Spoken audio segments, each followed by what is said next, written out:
नमस्कार। आज हम बात करेंगे बिहार की विधानसभा क्षेत्र 190 यानी पालीगंज। ये कोई आम चुनावी चर्चा नहीं है। हम यहाँ हार जीत के सतही दावों पर नहीं, बल्कि सटीक डेटा और जमीनी हकीकत के आधार पर पालीगंज के पॉलिटिकल स्ट्रक्चर का एक क्लिनिकल एनालिसिस करेंगे।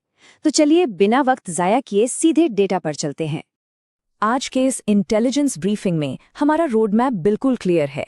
हम पालीगंज की मिट्टी और उसके डेमोग्राफिक पल्स से शुरू करेंगे, फिर समझेंगे कि 2025 में जीत का मार्जिन अचानक क्यों कोलैप्स कर गया, पिछले 3 चुनावों का ट्रेंड क्या कहता है, जमीनी स्तर पर जनता की क्या शिकायतें हैं, और अंत में 2030 के लिए एक डेटा ड्रिवन गवर्नेंस ब्लूप्रिंट पर चर्चा करेंगे। तो सबसे पहले बात करते हैं भाग 1 की, पालीगंज की मिट्टी और वहां की डेमोग्राफिक रियलिटी। पाटलिपुत्र संसदीय क्षेत्र के अंदर आता है हमारा पालीगंज। यहाँ कुल 2,76,168 मतदाताओं का एक विशाल वर्ग है।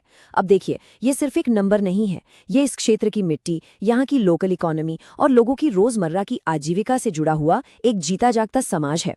आपको इस नंबर के पीछे की धड़कन को समझना होगा। और वो धड़कन कहाँ बसती है, जरा इस आंकड़े पर गौर कीजिए।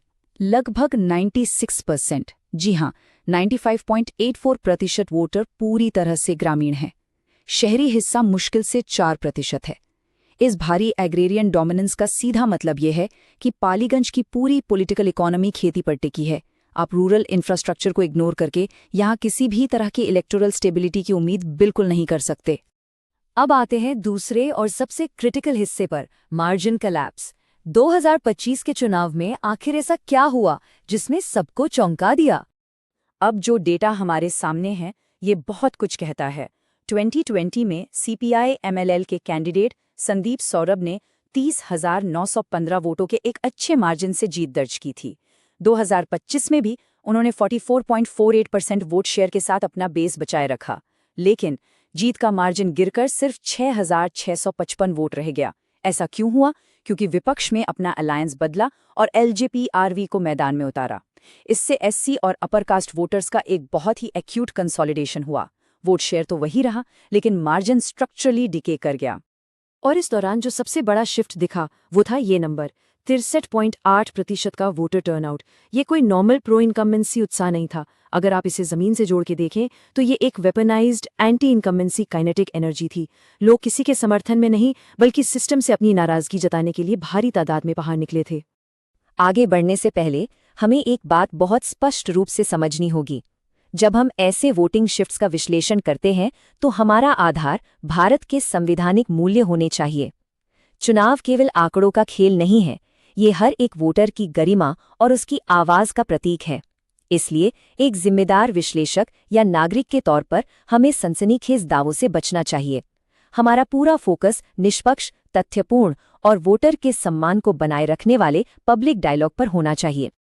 चलिए अब तीसरे हिस्से की तरफ बढ़ते हैं, पिछले 3 चुनावों का ट्रेंड। ये हमें क्या बताता है?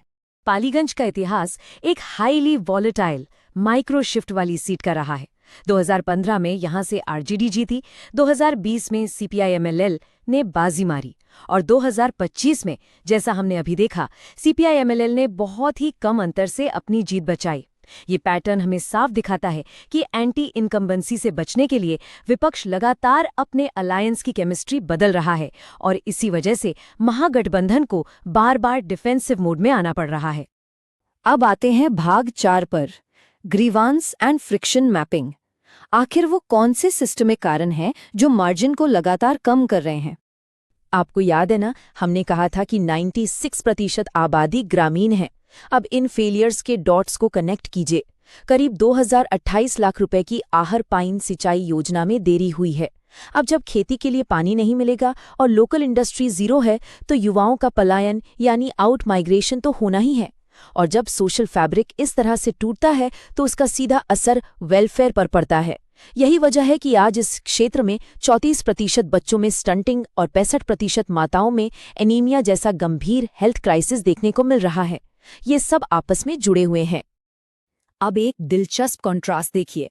मौजूदा विधायक की इमेज एकदम क्लीन है, उनके पास डॉक्टरेट की डिग्री है और उन्होंने विधानसभा में 154 सवाल पूछे हैं, जो स्टेट एवरेज 90.7 से कहीं ज्यादा है। उनकी लेजिस्लेटिव विजिबिलिटी बहुत स्ट्रांग है, लेकिन ऑपरेशनल वीकनेस कहाँ है? भारी भरकम फंड वाले विपक्ष के सामने उनकी फाइनेंशियल कैपेसिटी सिर्फ 27 लाख रुपए की है। और सबसे बड़ी चुनौती है ईबीसी वोटर डेमोग्राफिक का छटक जाना। यही वो गैप है जिसने मार्जिन को भारी डैमेज किया है। तो इसका समाधान क्या है? बात करते हैं भाग 5 की, द प्रिस्क्रिप्टिव गवर्नेंस ब्लूप्रिंट, 2030 के लिए एक स्टेबल रोडमैप। अगर इस सीट को वापस एक मजबूत स्थिति में लाना है तो 3 फेज का एक बहुत ही स्ट्रक्चर्ड रिकवरी प्लान चाहिए। फेज 1, सबसे पहले उन 50 रुके हुए इंफ्रास्ट्रक्चर और सिंचाई प्रोजेक्ट्स की पहचान करनी होगी और उन्हें ट्रैक पर लाना होगा। फेज 2, नैरेटिव बदलने के लिए जमीन पर वेलफेयर कैंप्स लगाने होंगे और विधायक के कामों का रिपोर्ट कार्ड लगभग 50,000 घरों तक फिजिकली पहुंचाना होगा। और फेज 3, ग्राउंड एक्टिवेशन, जिसके तहत कम से कम 10,000 नए युवा वोटर्स को सिस्टम से जोड़ना होगा। लेकिन ध्यान रहे, इस ग्राउंड एक्टिवेशन और डेटा कलेक्शन में एक बात नॉन नेगोशिएबल है। हम जो भी वोटर प्रोफाइलिंग या डिजिटल आउटरीच करेंगे वो पूरी तरह से भारत के डीपीडीपी यानी digital personal data protection framework के कानूनी दायरे में ही होना चाहिए। नागरिकों की प्राइवेसी और उनकी स्पष्ट सहमति के बिना कोई भी कैंपेन चलाना पूरी तरह से अनैतिक है। हमारा काम पारदर्शी होना चाहिए और संवैधानिक मर्यादाओं का पालन करने वाला होना चाहिए। और अब हम पहुंच गए हैं अपने आखिरी हिस्से पर, भविष्य का दृष्टिकोण। पालीगंज को कैसे सुरक्षित किया जाए? एक बात बिल्कुल साफ है, अगर इन मैक्रो इकोनॉमिक और इंफ्रास्ट्रक्चरल फेलियर्स को तुरंत ठीक नहीं किया गया तो अगली बार वोटर्स का फ्रेगमेंटेशन और भी ज्यादा होगा, जो एक पूरी तरह से इलेक्टोरल कोलैप्स की गारंटी है।